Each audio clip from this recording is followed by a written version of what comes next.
चलिए students, PYQ हम लोग कर रहे थे। तो पहला पीवाईक्यू क्या है, पढ़िए पहला पीवाईक्यू।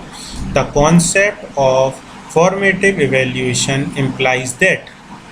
तो फॉर्मेटिव इवेल्यूएशन में या फॉर्मेटिव असेसमेंट में मैंने आपको क्या समझाया है कि फॉर्मेटिव असेसमेंट कंटिन्यूसली होता है, इम्प्रूवमेंट के लिए होता है और ड्यूरिंग द लर्निंग होता है। तो आपको एक कीवर्ड बिल्कुल रट लेना है फॉर्मेटिव इवेल्यूएशन के लिए। तो देखिए ये क्या बता रहा है, पहला option, benchmarking data should be considered essentially, learning should be assessed at terminal ages, learning should be managed and monitored continuously. तो ये इसका आंसर क्या होगा, option number 3। Formative evaluation is linked with, formative evaluation को आप किससे link करेंगे, quality monitoring of the teaching learning process, gradation. देखो ग्रेडेशन की बात आ गई, ग्रेडेशन तो समेटिव को बताता है, ठीक है। फिर ये ग्रेड की बात आ गई, ये भी समेटिव को बताता है। और ये तो अलग ही ऑप्शन दे दिया, अकाउंटेबिलिटी नॉर्म्स ऑफ टीचर, ये नहीं। तो इसका आंसर क्या होगा, मैंने बताया ना, during the teaching learning process होता है या ड्यूरिंग द लर्निंग होता है। तो ये किसकी क्वालिटी मॉनिटरिंग करेगा, टीचिंग लर्निंग प्रोसेस की। तो 2 का क्या होगा, option number A.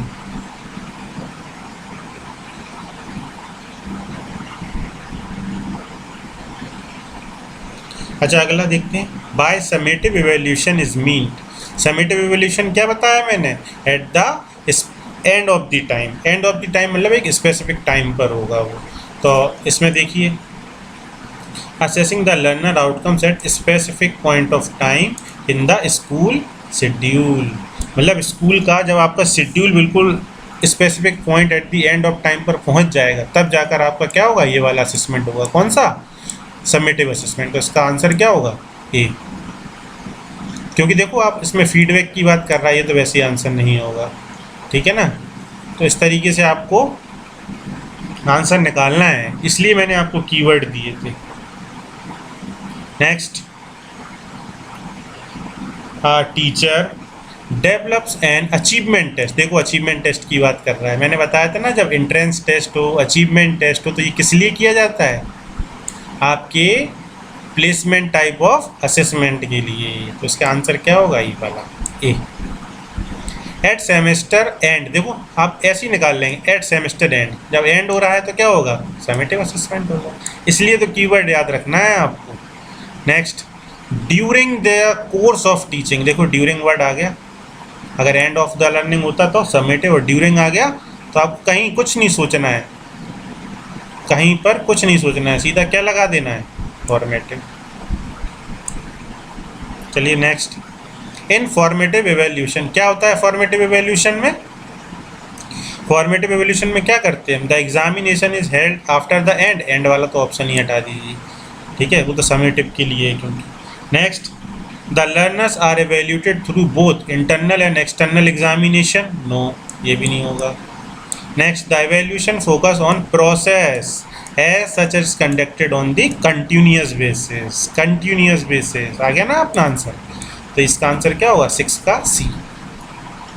A test conducted by a classroom teacher for the purpose of identifying the, जब स्ट्रेंथ और वीकनेस पता लगानी हो बच्चे की तो क्या करते हैं, डायग्नोस करते हैं। इसका आंसर क्या होगा, डायग्नोस्टिक टेस्ट। देखिए आप बिल्कुल, ये क्वेश्चन मैं अपने आप से नहीं करा रहा हूँ, ये पीवाईक्यू आए हुए हैं यूजीसी नेट में एजुकेशन सब्जेक्ट के लिए। Which type of assessment is assessment for learning. For का मतलब फॉर्मेटिव, फॉर्मेटिव तो कौन सा होगा आंसर इसका, formative. Next, at one time in Bihar a BA student had to appear in the university exam. मैंने बताया ना, जब भी आप कोई एग्जामिनेशन देंगे only once the end of 3 year degree course. This was the exam, क्या होगा, ये किसका एग्जाम्पल है, मतलब बीए का स्टूडेंट है, ठीक है। At one time in Bihar a BA student had to appear in the university examination only once the end of 3 year degree. This was an example of, क्या बोल रहा है, एंड के लिए क्या बताया मैंने, समेटिव इवेल्यूएशन। तो कौन सा इवेल्यूशन होगा, ये समेटिव इवेल्यूशन होगा। बीए का बच्चा एक बार तो आता ही है ना 3 ईयर, जब 3 ईयर की डिग्री करता है तो वो हर साल एक बार तो एग्ज़ाम देता ही है एट दी एंड, तो वही है ये summative evaluation. 10th summative evaluation implies, तो समेटिव इवैल्यूएशन का मतलब क्या होता है, सबसे पहले देखेंगे। देखो ये ड्यूरिंग टीचिंग लर्निंग बता रहा है, ये तो नहीं होगा, ये क्या हो जाएगा, ये फॉर्मेटिव है, ठीक है। आप एंड वर्ड ढूंढिए, ठीक है, इवैल्यूएशन वर्ड ढूंढिए, इस तरीके से। Find out the level of achievement initially, initially की बात कर रहा है। जजिंग द मोटिवेशनल पर्पसेस, नहीं ये तो बिल्कुल ही नहीं होगा, आप मोटिवेशन जानने के लिए थोड़ी ना करते हैं। Asserting the performance level after the academic session comes to an end, इसलिए मैंने कीवर्ड लिखवाए हैं, उनको कीवर्ड को बस कुल रट लीजिए आप। इसका आंसर क्या होगा, D. Who amongst the following point the term, अच्छा ये फॉर्मेटिव और समेटिव जो वर्ड था ये किसने दिया, ये याद रखेंगे आप लोग, माइकल स्क्राइबन ने। ये एक फैक्चुअल क्वेश्चन है, कॉन्सेप्चुअल तो जो था वो मैंने आपको समझा दिया, ठीक है बच्चों। आई होप आपको अब इजीली समझ में आ गया होगा कि प्लेसमेंट कौन सा असेसमेंट है, फॉर्मेटिव असेसमेंट क्या है, समेटिव असेसमेंट क्या है, असेसमेंट फॉर लर्निंग क्या है, असेसमेंट ऑफ लर्निंग क्या है।